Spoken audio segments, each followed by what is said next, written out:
하나님의 말씀 우리 같이 보도록 하겠습니다. 오늘 우리에게 주시는 말씀은 신명기 25장입니다.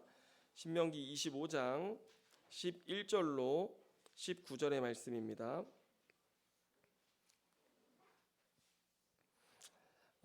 올 한 해 정말 목사님 징그럽게 신명기만 가르치신다 생각하시겠지만 내일이면 끝납니다. 제가 원래 코로나 안 걸렸으면 오늘 끝나는 건데 코로나 때문에 내일 끝나게 될 것 같습니다. 네, 이제 예수님 만나러 또 신약도 제가 가도록 하겠습니다. 자, 오늘 송구영 신예배에 합당하지 않은 구절 같지만 우리 한번 믿음으로 하나님 주시는 말씀이기 때문에 우리 한 절씩 교독하도록 하겠습니다. 제가 먼저 읽습니다.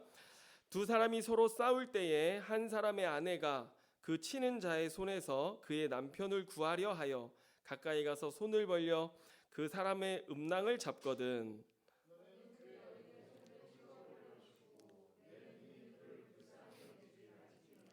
너는 내 주머니에 두 종류의 저울추 곧 큰 것과 작은 것을 넣지 말 것이며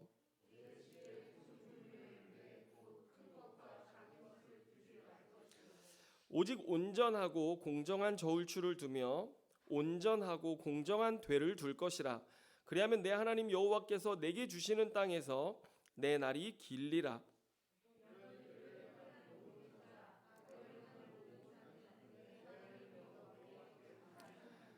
너희는 애굽에서 나오는 길에 아말렉이 내게 행한 일을 기억하라.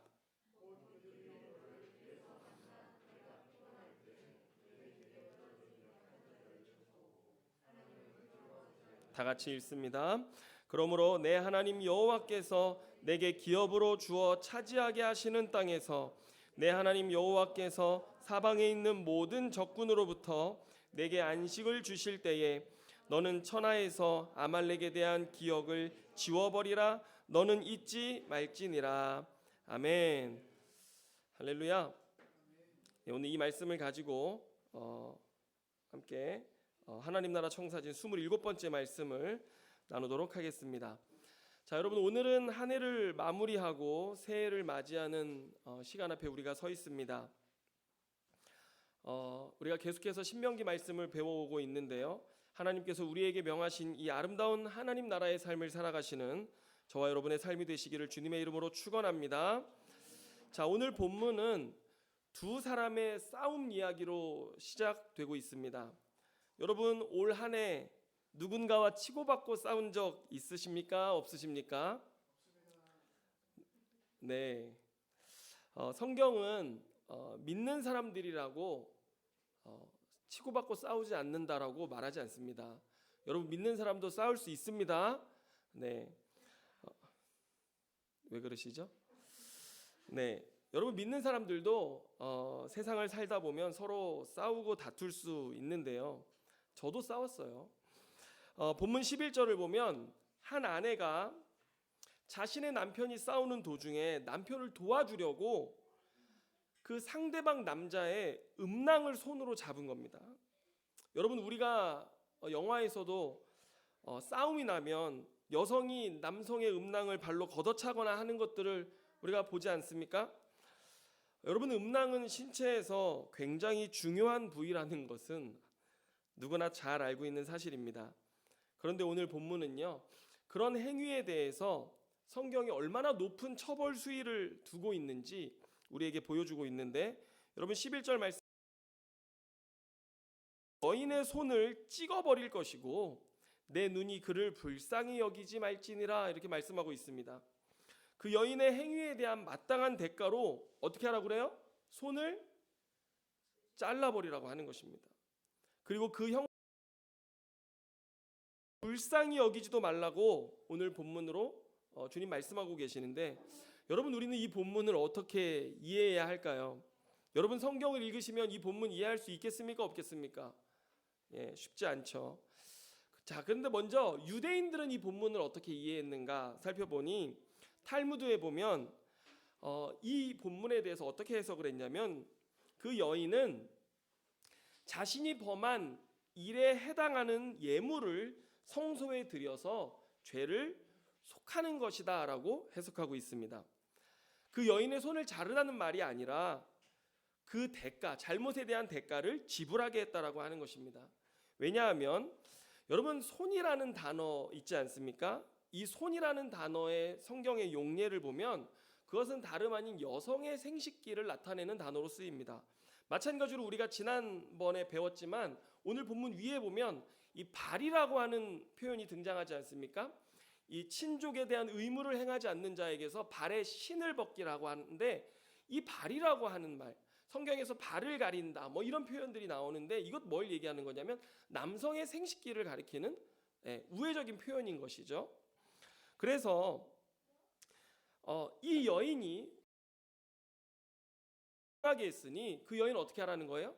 그의 합당한 값을 지불하고 너가 그 남자에게 수치를 줬던 것처럼 너도 수치를 당해야 된다라고 말하고 있는 것입니다. 자, 여러분 출애굽기 21장에 가보면 원율법이거든요. 신명기는 출애굽기의 율법을 이제 뒤에 더 확대 해석한 본문이라고 한다면 출애굽기는 원율법인데 원율법에 가봐도 폭력에 대한 법에 있어서 이와 같은 맥락으로 보상하라고 이야기하고 있는 것을 우리가 볼 수 있습니다. 또 본문에 대한 전통적인 해석이 있습니다. 이것을 동해보복법으로 이해하기도 하는데요. 실제로 그 여인의 행위가 악한 의도성을 가지고 있는 것으로 보는 것입니다. 여러분 어떤 악한 의도를 가졌을까요? 그 남성이 다시는 대를 잇지 못하도록 의도적으로 악한 마음을 가지고 그 음낭을 잡았다라고 하는 것입니다. 그래서 우리가 이 본문을 이렇게 이해할 수 있는 이유가 우리가 앞에서 이 친족의 의무, 형사 취수제에 대한 얼마나 중요한가? 거기에 대해서 이야기하고 있는데 마찬가지로 그 맥락을 이어서 이 본문도 이 맥락 그 대를 잇지 못하게 하는 것이 얼마나 이스라엘에서 큰 죄인지를 가르치고 있다라고 말을 하고 있는 것입니다. 그런 의미에서 오늘 본문의 이 여인의 악한 의도가 확실히 드러나게 되어지는 것이죠. 그래서 전통적인 해석으로는 실제적으로 그 손을 잘랐다라고 해석하는 경우도 있습니다. 자, 저는 그런데 이런 해석들을 보면서 이 해석들을 통합해서 그 의미를 정리하는 게 좋겠다라고 저는 목회적으로 생각했습니다. 여러분 성경에서 손을 자르라고 하는 말은요, 성경 전체에서 유독 이 본문에만 나타납니다. 그렇기 때문에 이 본문이 손을 자르라고 하는 말이 아니라 원래 원율법에서도 폭력에 대해서 어떻게 해결해야 되는지 말하고 있는 그것들을 참고했을 때 손을 자르라고 하는 게 아니라 무슨 의미예요? 이거는 그 잘못에 대한 마땅한 값을 지불해라 라고 하는 것을 의미하는 것이다 이해할 수 있겠고요. 또 여러분 이 여인의 분명한 잘못이 있습니다. 그게 뭐냐면 그 남성이 대를 잇지 못하게 만들려고 악한 의도를 가지고 이런 행동을 취했다라고 하는 것입니다. 그래서 성경이 그 부분에 대해서 정확하게 지적하고 있다라는 사실에 대해서도 우리가 간과해서는 안 될 것입니다. 자, 그래서 오늘 본문에서 모세는 이 구조를 통해 무엇을 말하고자 하는 것인가? 바로 그 여인의 악한 마음과 의도를 들춰내고 있다라고 하는 것을 우리가 잘 알아야 할 것입니다. 4절의 본문을 한번 보면요, 13절 14절에 어떤 말씀이 있습니까? 너는 내 주머니에 두 종류의 저울추 곧 큰 것과 작은 것을 넣지 말 것이며 내 집에 두 종류의 돼 곧 큰 것과 작은 것을 두지 말 것이요, 이렇게 말씀합니다. 여러분 성경에 오늘 본문은 상거래를 함에 있어서 저울추를 속이지 말라라고 하는 것입니다. 여러분 이거 뭘 얘기하는 걸까요? 우리가 앞서 읽었던 음낭을 잡은 여인의 메시지와 이어서 볼 때 하나님의 백성이 그의 삶 속에서 해서는 안 되는 악한 의도와 마음을 경고하고 있는 것이죠. 아멘입니까? 그래서 거래할 때마다 너 하나님 앞에 공정하고 의로워야 한다는 것을 오늘 본문이 가르치고 있고요. 여러분 우리가 거래할 때 이 사람이 추를 두 개를 가지고 있어요. 근데 내가 무언가를 매입할 때, 사들일 때는 어떤 추를 쓸까요? 무거운 추를 쓰는 거죠. 그러면 더 많은 양을 자기가 받아갈 수 있겠죠. 근데 또 내 것을 팔 때는 어떻게 할까요? 가벼운 추를 쓰겠죠. 그러면 조금만 줘도 자기는 이득을 볼 수 있기 때문에 그렇게 악한 의도를 가지고 행동하고 있다라고 하는 것입니다. 그런데 여러분 주님께서는 오늘 뭐라고 말씀하십니까? 너희들의 집에 두 종류의 저울추가 있지 않게 하라고 오늘 말씀하고 있습니다. 여러분 무엇일까요? 너희들의 삶 속에 하나님의 백성으로서 그와 같은 악한 생각과 계획과 의도조차 너희 마음에 있어서는 안 된다라고 하는 것을 우리에게 가르치는 것입니다. 그 제거하라고 하는 것이죠. 아멘입니까? 여러분 그리스도인들은 무언가를 행할 때 그 마음에 악한 의도와 생각, 계획을 가져서는 안 된다라고 하는 것을 오늘 성경이 가르치는 것입니다. 여러분 사람이 서로 싸우다 보면요. 상대방에게 화가 나잖아요. 그러면 여러분 어떻게 됩니까? 우리는 보통 그 상대방이 잘못한 것보다 더 크게 그 사람에게 어떻게 하고 싶어요? 해를 입히고 싶죠. 그것이 우리의 마음인 것입니다. 또 우리가 일을 하다 보면 여러분 우리가 직장에서도 적게 일하고 또 적은 비용을 들이고 돈을 더 많이 벌고 고부가가치를 내는 일들을 하고 싶어 하죠. 그죠? 이게 마땅히 사람의 마음 아닙니까? 그러다 보니 여러분 우리 인간의 마음에 어떤 마음이 들어옵니까? 악한 의도와 악한 생각이 틈타기 시작한다라고 하는 것입니다. 그런데 오늘 성경이 우리에게 경고하고 있는 것은 무엇이냐면 이 땅에 살아가는 하나님의 백성들뿐만 아니라 사람들이 매사에 이렇게 자신들의 일과 또 관계에 있어서 모든 일에 악한 의도와 생각을 두고 살아가기 시작했을 때 여러분 우리가 살아가는 세상에 위험이 생겨나게 된다라고 하는 것입니다. 오늘 성경은 그렇게 우리가 살아가기 시작했을 때 이 세상은 사람이 도무지 살아갈 수 없는 세상이 된다라고 하는 것을 우리에게 가르치는데 여러분 실례가 있습니다. 예전에 한번 중국산 김치에 대해서 우리가 막 아주 힘들어했던 그런 기억들이 있지 않습니까? 큰 어디 컨테이너 같은 곳에서 배추를 다 놓고 사람들이 그 일하는 사람들이 다 빨개 벗고 있어요. 그래가지고 거기서 막 김치를 밟고 막 이렇게 하는 동영상이 유출돼 가지고요. 중국산 김치 안 먹는다 그렇게 한번 난리가 났던 적이 있어요. 여러분 기억나시죠? 여러분 이거 뭡니까? 어떤 일을 함에 있어서 정해진 정결의 의무와 또 청결의 의무를 다하지 않고 그냥 마구잡이로 일들을 돈을 벌려고만 하는 목적으로 일을 하기 시작했을 때 오늘 우리의 먹거리의 위험이 곧 우리의 위험으로 다가온다라고 하는 것을 보여주는 것 아닙니까? 여러분 내가 사업에서 사업을 하는데 편하게 돈을 벌고 싶어요. 그러면 어떻게 해야 되는 줄 아십니까? 세상에서 요즘 흔히 듣는 말인데 대학생과 청년 알바들을 갈아 넣으면 된다는 말이 있습니다. 가장 값싼 노동력인 젊은 청년들을요 그냥 힘들게 갈아 넣으면요 나는 편하고 쉽게 돈 벌 수 있다라고 하는 것을 우리가 흔히 들을 수 있습니다. 여러분 영국의 산업혁명 때는요 가장 값싼 노동력으로 누가 이용됐는 줄 아십니까? 10대 아이들이 그 12시간이 넘는 일들을 감당하면서 희생되어져 갔다라고 하는 이야기를 우리가 알고 있는데요. 여러분 기업들은요 젊은 계약직 파견직 노동자를 가장 위험한 곳에 두고 씁니다. 그러면서 그래야 돈을 벌 수 있고요. 그래서 우리의 삶에는 어떤 일들이 일어납니까? 젊은이들이 그 위험한 곳에서 죽어나가는 중대재해가 일어나는 것들을 우리가 볼 수 있고요. 여러분 또 우리가 돈 벌려면 어떻게 하면 돼요? 수입산을 국산으로 속여가지고 팔면 됩니다. 수입산 소고기를 벌 수 있고요. 최근에 화물차 그 노동자들의 이야기들이 한동안 떠들썩하게 했는데 여러분 화물차 노동자들이 하루에 16시간, 17시간씩 잠을 안 자고 회사에서 계속 그들을 돌려대는 거예요. 회사는 어마어마한 수익을 이번에 수익을 내지 않았습니까? 그런데 이들의 삶은요 그렇게 소진되어지고 희생되어지면서 결국 그들의 삶이 위험으로 내몰리게 되는 것들을 알 수 있고 여러분 고속도로에서 화물차 사고 다 뭐 때문에 일어납니까? 여러분 예전에 어떤 교회에서는요 사역자들이 처음 교회에 오면요 참 제가 제 입으로 이런 말 하긴 그렇지만 안 좋은 집 지하에 아주 안 좋고 힘들고 어려운 그 집을 일부러 주는 거예요. 그래가지고 뭐라고 하는 줄 아세요? 전도사 때 목회 처음 할 때는 좀 고생을 해봐야 된다고 막 그런 당회에서 그런 이야기가 오고 갔다는 얘기를 제가 들었습니다. 여러분 그런데 사람이 자신이 하는 일에 있어서 이런 악한 의도와 생각과 계획을 가지고 하기 시작했을 때 여러분 우리가 살아가는 세상 어떻겠습니까? 사람이 도무지 살 수 없는 세상, 사람들이 죽어나가는 세상이 되어진다라고 하는 것입니다.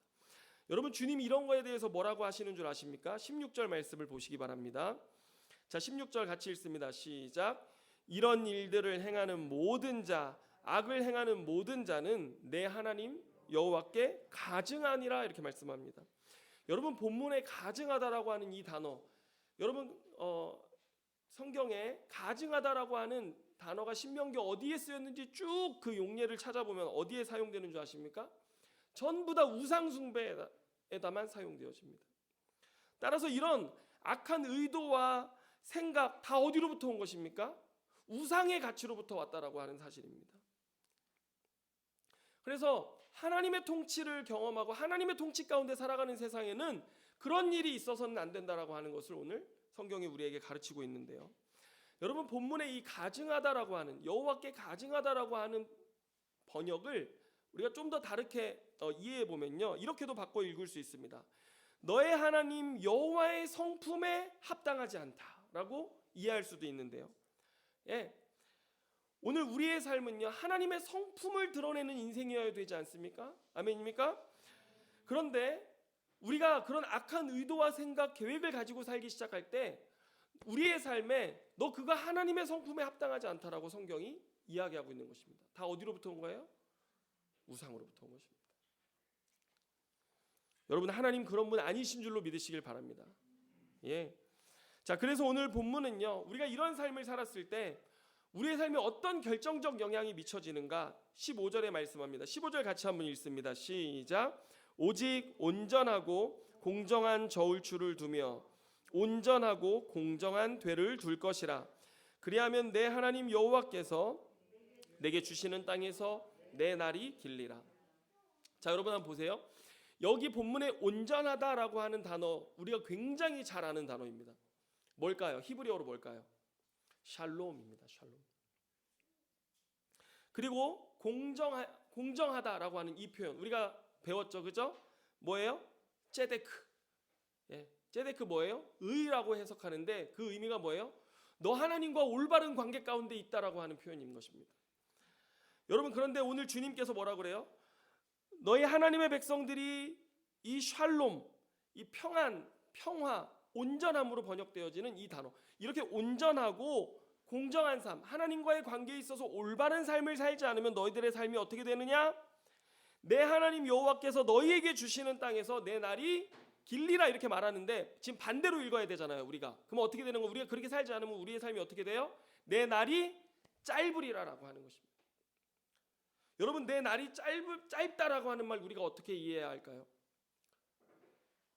물론 성경에서 이스라엘 백성들도 그렇게 살지 않았을 때 가나안 땅에서 어떻게 됐습니까? 쫓겨났습니다. 예. 그런데 오늘 신학자들의 고민이 있습니다. 이 시대 인간들이 이 삶을 살기 시작했을 때 이것은 실제적인 인류의 사멸과 직접적인 연관을 가지고 있다라고 하는 것입니다. 너 천국 가지 못해, 너 죽어서 하나님 나라 들어가지 못해, 그런 의미가 아니라 우리는 뭐만 하면 죽어서 천국 갈 거 생각하잖아요.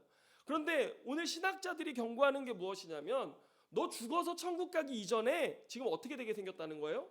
우리 인류가 사멸하게 생겼다라고 하는 그 고민에 신학자들이 무게를 두고 있다라고 하는 것입니다. 여러분 보세요. 우리가 오염된 공기를 마시고 오염된 물을 마시면 우리 어떻게 될까요? 천국 가고 안 가고 둘째치고 어떻게 돼요? 내가 죽습니다. 여러분 왜 세상의 젊은이들이 어린 나이에 인생의 꽃도 피기 전에 죽어나갑니까? 온전하고 공정하지 않기 때문에 그런 것입니다. 왜 화물차 운전자들이 그렇게 사고가 나고 죽어나갑니까? 잠을 못 자기 때문이죠. 여러분 산업화 시대에 우리 부모님들이 피땀 흘려가지고 희생해서 대한민국 한강의 기적을 이루었다라고 하는데요. 그래서 지금 우리나라가 세계 10대, 12대 강국이 되었다 이런 말들이 있는데 여러분 피땀 할 때요. 그 피가 뭐예요? 실제로 우리 부모들의 생명입니다. 수많은 우리 부모 세대들이요. 열악한 근무 환경, 그 다음에 온갖 독소가 가득한 그 화학 공장 안에서 마스크도 제대로 안 하고 일하면서요, 다 죽어나갔습니다. 그리고 땀은 무엇일까요? 예? 그들의 희생을 뜻하는 것입니다. 여러분, 산업화 시대에는요, 뭐가 무시됐어요? 온전함과 공정함이 무시되던 때였습니다. 여러분, 여기에 기독교의 책임도 있습니다.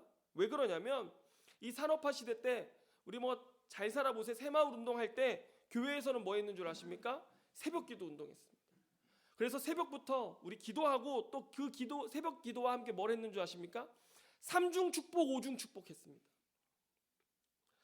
그래가지고 기복신앙에 편승해서 이 시대의 성공을 위해서, 교회도 성장하기 위해서 함께 그 흐름에 편승해가지고 교회도 성장하고 우리나라도 이렇게 한강의 기적을 일으킬 정도로 발전했지만, 여러분, 교회 안에 뭐가 없었습니까? 온전함과 공정함이 없었습니다. 여러분, 그래서 오늘 우리가 살아가는 이 시대는요, 탈산업화 시대입니다. 그래서 소위 붕괴 시대라고 이야기하고 있습니다. 그동안 온전함과 공정함 없이 성장해왔던 이 성장이 온전함과 공정함이 없기 때문에 병들고 무너지기 시작하는 것이죠. 그래서 여러분, 요즘 젊은 세대들이요, 온전함과 공정함이 없는 이 시대, 온전함과 공정함 없이 축복을 외치며 살아왔던 이 교회에게 등을 돌리고 있습니다. 교회가 말하는 그 복음에 등을 돌리고 있는 것이 오늘의 현실이, 그들이 복음에 대한 문을 닫아버렸던 것이죠. 여러분, 오늘날 교회가 어떻습니까? 굉장히 큰 성전을 가지고 있고, 수많은 그리스도인들을 가지고 있지만 정작 그리스도인의 삶에는 뭐가 없어요? 온전함과 공정함이 없는 것입니다. 그렇기 때문에 그런 성장에만 몰두하고 기복만을 외치는 교회의 타락에 젊은이들이 등을 돌려버렸다라고 하는 것입니다. 여러분, 스웨덴의 작은 어린 소녀가 유엔에서 있었던 기후행동 정상회의 연설에서 어른들에게 How dare you? 어찌 그럴 수 있습니까? 당신들 어찌 감히 그럴 수 있습니까? 라고 외치면서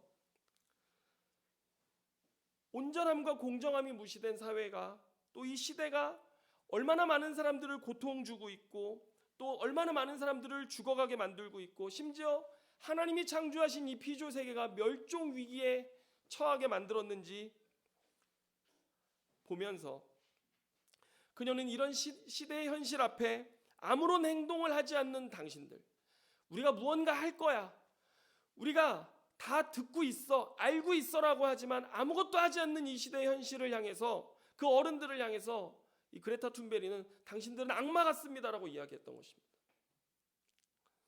여러분, 오늘 성경의 현실이 가리키고 있는 것이 바로 이것입니다.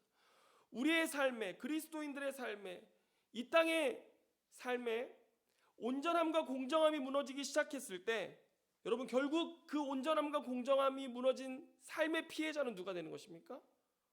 인류가 되어지는 것입니다. 오늘 우리가 되어지고요, 우리가 죽어가기 시작하는 것입니다. 따라서 오늘 우리가 하나님의 온전함과 하나님의 공정함에 순종하기 시작할 때, 우리는 이 땅에서 오고 오는 세대, 우리 후손 세대들이 무엇을 맛보게 되어집니까? 너의 삶이 길리라. 그들이 복과 생명을 누리며 이 땅에서 살아가게 될 것이라고 하는 것입니다. 여러분, 우리가 성경을 자꾸 영적으로 해석하고 우리가 죽으면 천국 간다라고 하는 그 신앙 속에만 사로잡혀 있으면요, 이 땅에서 온전함이 있든 공정함이 있든 그 아무 상관없습니다. 그런데 여러분, 성경은 절대 그런 복음을 가르치고 있지 않습니다. 하나님께서 다시 오셔서 회복하시고 통치하실 그분의 나라, 그 천국은 다름 아닌 이 지구라고 하는 것을 성경은 우리에게 가르치고 있습니다. 그렇기 때문에 우리는 마땅히 왕 되신 그분이 오실 때까지 어떻게 살아야 합니까? 이 땅에 온전함과 공정함을 위해서 살아야 된다라고 하는 것입니다. 할렐루야. 오늘 우리가 이렇게 살아갈 때 우리의 삶에 복음의 영광과 빛이 휘황찬란하게 우리의 삶을 통해 빛나게 되어질 것입니다. 여러분, 예레미야 7장 말씀을 보면요, 수많은 사람들이 하나님의 성전으로 예배하기 위해서 발걸음을 하고 있었습니다. 사람들이 그 성전 문 앞으로 막 모여들고 있는데, 하나님께서 예레미야라고 하는 선지자에게 너 그 성전 문 앞으로 가라라고 말씀하십니다. 거기서 너 이 말씀을 그들에게 선포해라, 설교해라 말씀했던 본문이 예레미야 7장입니다. 7장 3절부터 7절의 말씀을 제가 읽어드리면 이런 말씀이 있습니다. 만군의 여호와 이스라엘의 하나님께서 이와 같이 말씀하시되 너희 길과 행위를 바르게 하라. 그리하면 내가 너희로 이곳에 살게 하리라. 너희는 이것이 여호와의 성전이라 여호와의 성전이라 여호와의 성전이라 하는 거짓말을 믿지 말라. 너희가 만일 길과 행위를 참으로 바르게 하여 이웃들 사이에 정의를 행하며 이방인과 고아와 과부를 압제하지 아니하며 무죄한 자의 피를 이곳에서 흘리지 아니하며 다른 신들 뒤를 따라 화를 자초하지 아니하면 내가 너희를 이곳에 살게 하리니 곧 너희 조상에게 영원 묵은토록 준 땅이니라. 이렇게 말씀합니다. 여러분, 하나님의 선포는 무엇이었습니까? 너희들의 삶에 옳고 바른 길과 행위가 있다면 나는 너희가 이 땅에서 영원히 살게 해줄 것이다. 내가 너희들에게 허락한 이 약속의 땅에 영원히 살게 할 것이다. 하지만 그렇지 않다면, 너희들의 삶에 온전함과 공정함이 없다면, 의가 없다면 너희들이 이곳에서 하나님의 성전이다, 하나님을 예배한다 하지만 너희는 이곳에 살 수 없을 것이다 라고 말씀하셨다고 하는 것입니다. 여러분, 하나님께서는요, 우리가 이렇게 모여서 예배하는 행위가 아니라 우리의 삶에 뭐가 회복되기를 원하십니까? 예배자의 삶의 예배가 회복되기를 원하십니다. 그럴 때 주님 우리에게 뭐라고 약속하셨습니까? 내가 너희 조상에게 영원 무궁토록 준 땅이니라. 이렇게 말씀하십니다. 여러분, 오늘 저와 여러분 이 한 해의 끝에서 하나님 우리에게 원하시는 삶이 무엇일까요? 우리가 참 성전되고 참 교회로 살아가기를 주님 원하신다라고 하는 것입니다. 다시 우리가 본문으로 돌아와 보면 여러분, 신명기 25장 17절 18절 말씀을 보면요, 아말렉 족속에 대해서 엄히 명령하는 부분이 나타납니다. 한번 17절 18절 읽어봅시다. 같이 읽습니다. 시작. 너희는 애굽에서 나오는 길에 아말렉이 내게 행한 일을 기억하라. 곧 그들이 너를 길에서 만나 내가 피곤할 때에 내 뒤에 떨어진 약한 자들을 쳤고 하나님을 두려워하지 아니하였느니라. 아멘. 여러분, 아말렉 족속은요, 우리가 출애굽기를 보면 이스라엘 백성들이 출애굽해서 광야를 지날 때 이스라엘 백성과 전쟁을 했던 나라입니다. 그런데 하나님이 그 아말렉 족속을 얼마나 미워하시는지요, 그들의 이름을 땅에서 지워버리라고 하셨습니다. 왜 그랬냐면 오늘 본문 18절에 세 가지 이유가 있어요. 자, 첫 번째 뭐예요? 아말렉 족속은요, 마치 강도 때와 같고 게릴라들과 같아서 가만히 있다가 그 60만 장정만 60만인 그들의 무리가 이렇게 지나가면 뒤에 약하고 지치고 이런 노인들, 이런 사람들, 뒤처진 사람들 있잖아요. 그들만 공격해가지고요, 그들을 착취하고 그들을 사로잡는 그런 일들을 행했던 족속이었는데 여러분, 첫 번째 보면요, 18절에 피곤에 지친 자를 공격했다 이렇게 말씀하고 있습니다. 또 두 번째로 뭐예요? 뒤처진 약자들을 공격했다. 그리고 세 번째 뭐예요?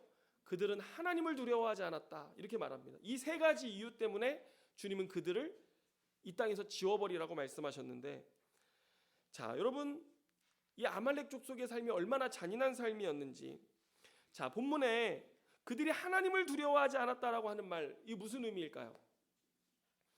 여러분, 하나님은 어떤 분이십니까? 하나님의 성품은 어떤 성품입니까? 이 땅에 연약하고 피곤해 지치고 힘든 일들을 감당하는 사람들, 그런 사람 누구예요? 성경에 고아, 과부, 나그네, 이런 사람들입니다. 노예들. 하나님 그런 사람들의 편이 되어주시는 분 아니십니까? 그런 사람들 돌봐주시는 분이시잖아요. 그러니 마땅히 하나님을 두려워하는 이러야 했던 것입니다.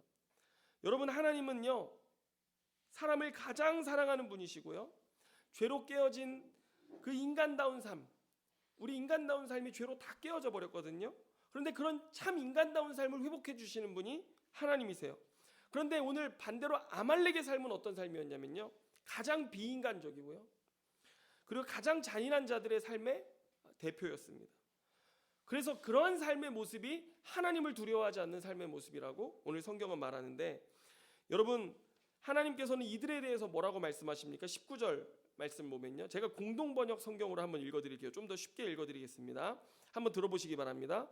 그러므로 너희 하나님 야훼께서 너희 주변에 있는 원수들을 물리쳐 주시어 너희 하나님 야훼께 유산으로 받을 땅에서 평안을 누리게 되거든 너희는 하늘 아래에서 아말렉을 흔적도 남지 않게 없애버려야 한다. 명심하여라. 이렇게 말씀하십니다.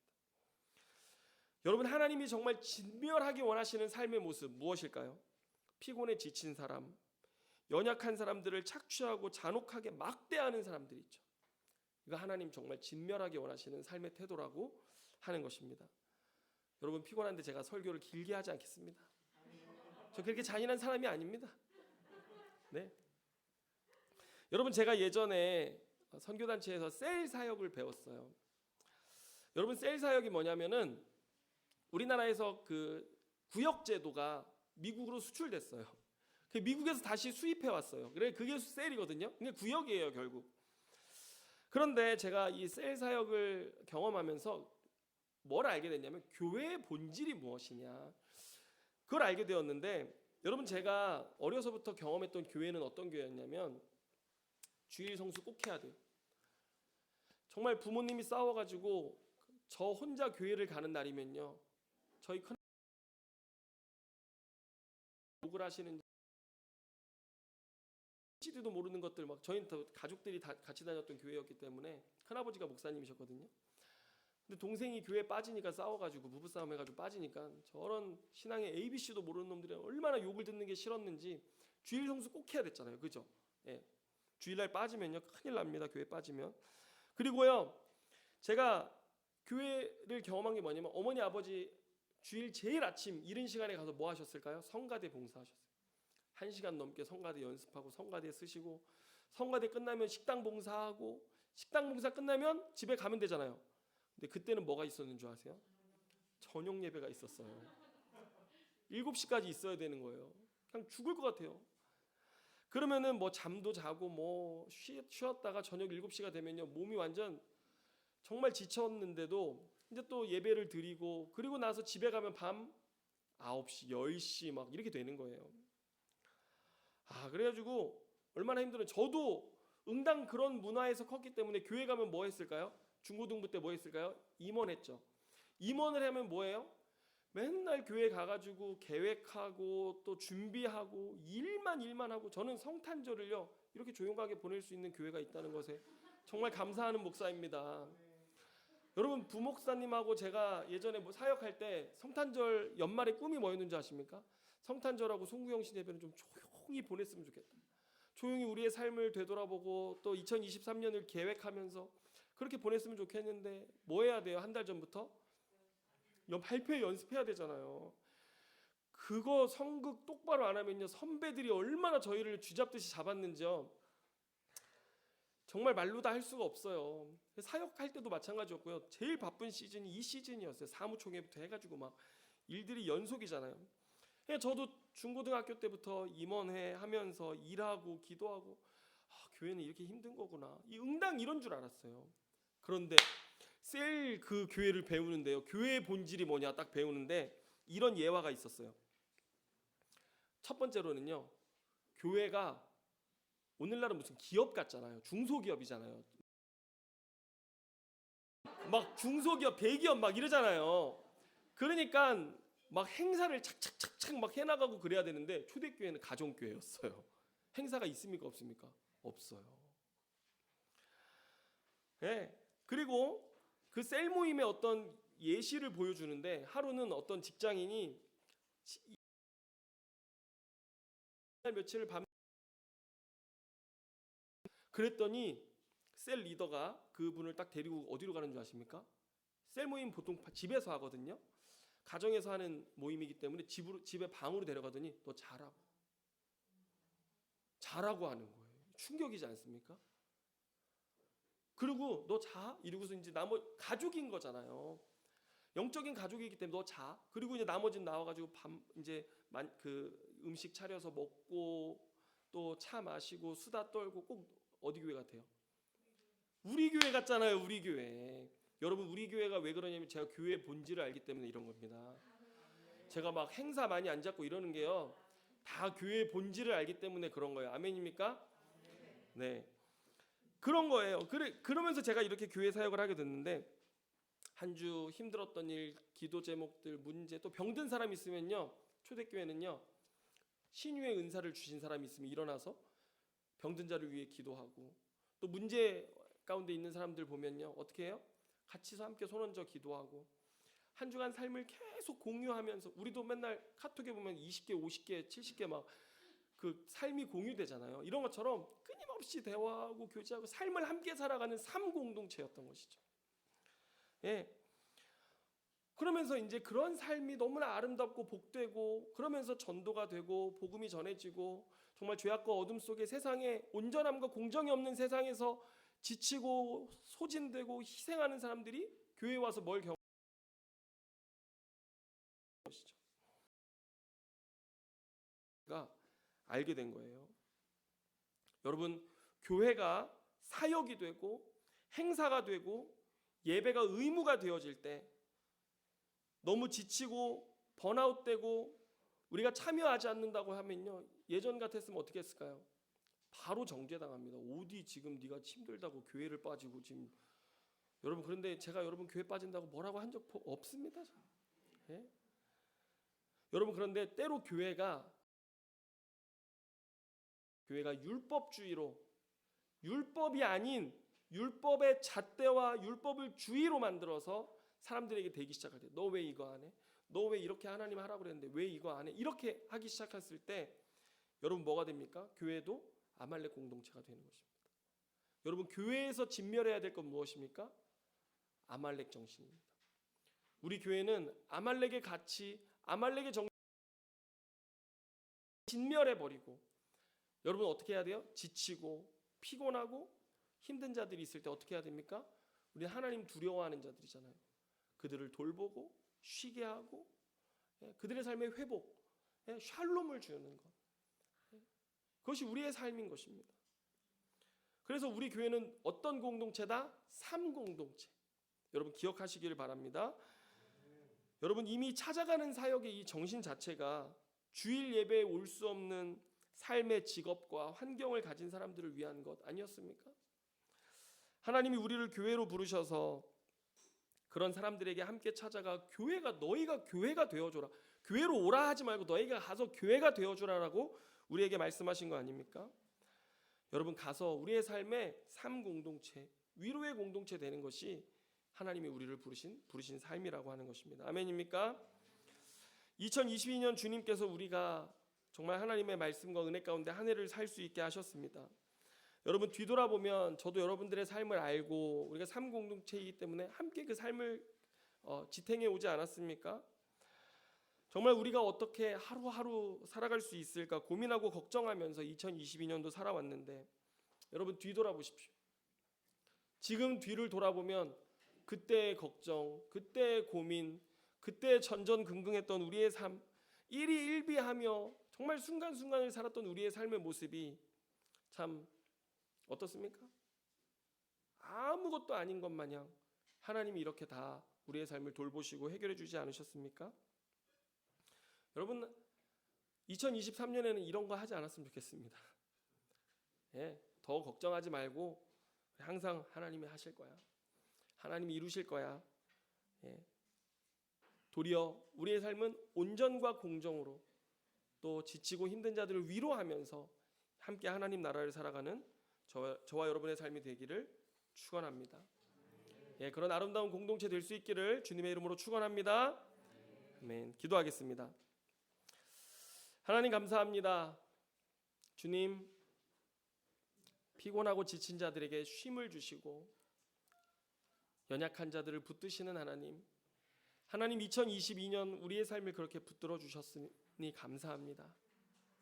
주님, 우리도 하나님의 성품에 합당한 삶 살아가게 하여 주시옵소서.